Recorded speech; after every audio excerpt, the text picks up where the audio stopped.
सूरदास जी ने अत्यंत ही अद्भुत दृश्य उकेरने का प्रयास किया है अपने प्रस्तुत पद में। कहते हैं कि गोपियां कृष्ण के आगमन की आशा में दिन गिनती जा रही थी। वे अपने तन मन की व्यथा को चुपचाप सहती हुई कृष्ण के प्रेम रस में डूबी हुई थी। वे इसी इंतजार में बैठी थी कि श्री कृष्ण उनके विरह को समझेंगे, उनकी तकलीफ को समझेंगे, उनके दुख को समझेंगे, उनके प्रेम को समझेंगे और उनके अतृप्त मन को अपने दर्शन से तृप्त करेंगे। परंतु यहाँ सब कुछ उल्टा हो जाता है। कृष्ण को न तो उनकी पीड़ा का ज्ञान है और न ही उनके विरह के दुख का। कृष्ण ने योग का संदेश देने के लिए उद्धव को भेज दिया। विरह की अग्नि में जलती हुई गोपियों को जब उद्धव ने कृष्ण को भूल जाने और योग साधना करने का उपदेश देना प्रारंभ किया, तब उनके हृदय में जल रही विरहाग्नि और भी ज्यादा उत्तेजित हो जाती है, उद्दीप्त हो जाती है। प्रस्तुत पद में गोपियों ने उद्धव के ज्ञान मार्ग और योग साधना को नकारते हुए उनकी प्रेम संबंधी उदासीनता को लक्ष्य कर व्यंग किया है। साथ ही साथ भक्ति मार्ग में अपनी आस्था को भी अभिव्यक्त किया है। उद्धव तुम हो अति बड़ भागी, अपरस रहत स्नेह तगाते, नाहिन मन अनुरागी। पुरैन पात रहत जल भीतर, तारस देह न दागी। ज्यों जल माह तेल की गागरी, बूंद न ताको लागी। प्रीति नदी में पाँव न बोरियो, दृष्टि न रूप परागी। सूरदास अबला हम भोरी, गुर चाटी ज्यों पागी। गोपियां उद्धव पर व्यंगात्मक शैली में व्यंग करती हैं। क्या कहती हैं? उद्धव तुम हो अति बड़ भागी। हे उद्धव, आप तो सचमुच में बड़ी भाग्यशाली हैं। अपरस रहत स्नेह तगाते, नाहिन मन अनुरागी।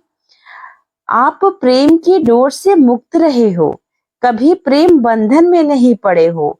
आपके मन में प्रेम का कभी अनुभव नहीं हुआ, नाहिन मन अनुरागी। आपके मन में कभी प्रेम का अनुभव नहीं हुआ। जिस प्रकार पुरैन पात रहत जल भीतर, तारस देह न दागी। जिस प्रकार कमलनी के पत्ते यानी कमल के पत्ते जल के भीतर रहते हुए भी उससे नहीं भीगते, और उसी प्रकार आप भी संसार में रहते हुए प्रेम के तरल स्पर्श से वंचित रहे हैं। जो जल माह तेल की गागरी, बूंद न ताको लागी। जैसे तेल से लिपी हुई गगरी जल के बीच रहते हुए भी उसकी एक बूंद भी अपने ऊपर ठहरने नहीं देती, उसी प्रकार प्रेम जगत में रहते हुए आप भी बूंद भर भी आस्वाद नहीं पा पाए अनुराग का, प्रेम का। प्रीति नदी में पाँव न बोरियो, दृष्टि न रूप परागी।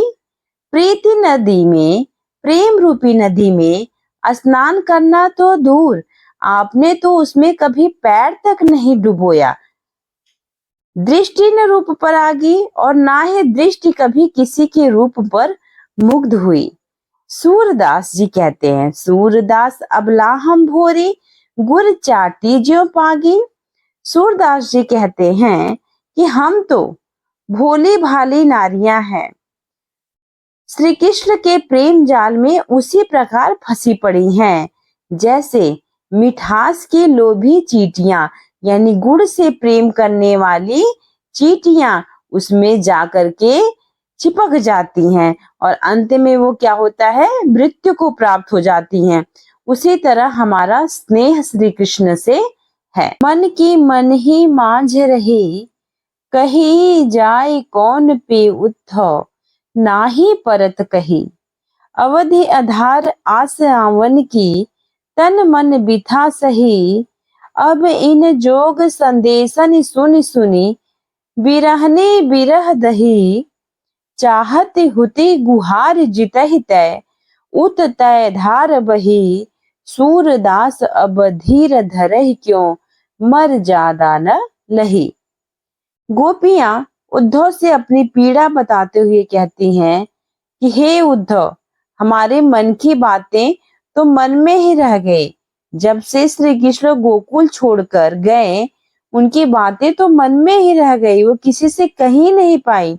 और अब तक कहिए जाई कौन पे उद्धव नाही परत गई, किसी और से, किसी पराये से, किसी दूसरे से कहते नहीं बनता। अवध आधार आस आवन की, तन मन बिथा सही। अभी तक तो हम लोग ये सोचती थी, इस आशा में अपने तन मन की पीड़ा को सह रही थी कि जब कृष्ण लौट कर आएंगे तो हम सारे दुख भूल जाएंगे।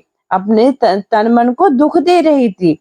लेकिन आपने जो जोग संदेश हमें सुनाया, अब इन जोग संदेशन सुनी सुनी, आपके जोग संदेश को सुन सुन करके बिरहने बिरह दही, हमारी बिरह की जो व्यथा है वो और भभक गई है, दहक गई है। चाहत हुती गुहार जितहिते, हम चाहते हैं अपनी तकलीफों को, दुखों को चिल्ला चिल्ला कर दूसरों को बताएं, कहें कि हम कितने तकलीफ में हैं। उत तय धार भई, उधर से ही आपके द्वारा बताए गए निर्गुण निराकार ब्रह्म की धारा बहती हुई आ रही है। अंत में अंतिम पंक्तियों में सूरदास जी कहते हैं, सूरदास अब धीर धरई क्यों, मर जादा न लही। सूरदास जी कहते हैं कि अब गोपियां कह रहे हैं कि हम कैसे धैर्य को धारण करें। श्री कृष्ण ने तो मर्यादा का उल्लंघन किया है, क्योंकि लोग कहते हैं, समाज कहता है, राज्य कहता है कि प्रेम के बदले में प्रेम ही मिलनी चाहिए, यही प्रेम की मर्यादा है। हमारे हरि हारिल की लकड़ी, मन क्रम बचन नंद नंदन उर, यह दृढ़ कर पकड़ी, जागत सोवत स्वप्न दिवस निसी, कान्ह कान्ह जकरी, सुनत जोग लागत है ऐसो, सुनत जोग लागत है ऐसो, ज्यों करुई ककरी, सो तो व्याधि हमको ले आए, देखी सुनी न करी, यह तो सूर तिनहि ले सौपो, जिनके मन चकरी। हमारे हरि हारिल की लकड़ी, गोपियां उद्धव से कहती हैं, हे उद्धव, श्री कृष्ण हमारे लिए हारिल लकड़ी के समान है। जैसे हारिल पक्षी अपने पंजों में पकड़ी हुई टहनी को एक बार के लिए भी अपने से अलग नहीं करता, उसी प्रकार हम श्री कृष्ण से प्रेम करती हैं और उनको एक पल के लिए भी अलग नहीं करना चाहती। मन से, कर्म से, मन क्रम वचन नंद नंदन उर, यह दृढ़ कर पकड़ी। हम मन से, कर्म से, वचन से नंद बाबा के पुत्र, नंदन पुत्र को अपने हृदय में पकड़ी हुई है अत्यंत मजबूती के साथ। जागत सोवत स्वप्न दिवस निसी, कान्ह कान्ह जगरी। जागते वक्त, सोते वक्त, स्वप्न में, दिन में, रात में सिर्फ हम कान्हा कान्हा जकरी जपती रहती हैं। सुनत जोग लागत है सो ज्यों करुई ककरी, जो निर्गुण निराकार ब्रह्म की उपासना करने के लिए, योग का संदेश देने के लिए आप हमारे पास आए हैं, वह हमने सुना है कि कड़वी ककरी के समान होता है। सो तो व्याधि हमको ले आए, देखी सुनी न करी, आप तो हमारे लिए एक बीमारी लेकर के आ गए, जिसे हमने न कभी देखा है, न सुना है, न ही कभी किया है। करी मतलब किया है। यह तो सूर तिनहि ले सौंपो। सूरदास जी कहते हैं, गोपियां कह रही हैं उद्धव से कि आप यह योग की साधना, योग की उपासना आप उनको ही सौंपो जिनके मन चक्री, जिनके मन चंचल हों। है राजनीति पढ़ी आए, समुझी भात कहत मधुकर के, समाचार सब पाए। एक अति चतुर हुते पहले ही, अब गुरु ग्रंथ पढ़ाए, बड़ी बुद्धि जानी जो उनकी जोग संदेश पठाए। उधो भले लोग आगे के, पर हित डोलत धाये। अब अपने मन फेर पाहिए, चलत जुहुते चुराए। ते क्यों अनीति करे आपुंजे, और अनीति छुड़ाए। राज धर्म तो यह है सूर, जो प्रजा न जाहि सताए। हरि है राजनीति पढ़ियाए। गोपियां उद्धव से कहती हैं कि कृष्ण बचपन से ही बहुत चतुर और चालाक थे। अब तो समुझ बात कहत मधुकर के समाचार सब पाए। एक अति चतुर हुते पहले ही अब गुरु ग्रंथ पढ़ाए। हे उद्धव, आप जो कहना चाहते हम सारी बात समझ रहे हैं, और जो श्री कृष्ण के द्वारा समाचार भेजा गया था उसे पा भी गए हैं, समाचार सब पाए, प्राप्त कर लिए हैं। एक अति चतुर होते पहले ही, वह तो पहले ही अत्यंत चतुर थे। श्री कृष्ण बचपन में ही चतुर थे। अब गुरु ग्रंथ पढ़ाए, अब तो गुरुओं के द्वारा उन्हें ग्रंथों का अध्ययन भी करा दिया गया होगा। बड़ी बुद्धि जानी जो उनकी जोग संदेश पठाए। बड़ी बुद्धि वाले हैं श्री कृष्ण, ये तो हम समझ ही गए हैं। जो उन्होंने हमारे लिए जोग संदेश पठाए, भिजवा दिया है। उद्धव भले लोग आगे के, पर हित डोलत धाये। कहती हैं कि हे उद्धव, यहाँ पे रहने वाले लोग जितने ग्रामवासी हैं गोकुल के, और आप भी दूसरों के हित के लिए दौड़ रहे हैं, इधर उधर जा रहे हैं। अब अपने मन फेर पाहिए, चलत जुहुते चुराए। गोकुल से जाते वक्त जो हम लोगों के हृदय को, मन को चोरी करके लेके चले गए थे श्री कृष्ण, वो हमें हमारा मन, हमारा दिल वापस चाहिए। ते क्यों अनीति करे आपुंजे, और अनीति छुड़ाए। गोपियां कहती हैं कि जो राजा का तो ये धर्म होता है कि वो दूसरों के द्वारा किया गया अनीति को वो छुड़ाता है। राजा स्वयं अनीति नहीं करता। राजधर्म तो यह है सूर, जो प्रजा न जाहि सताए।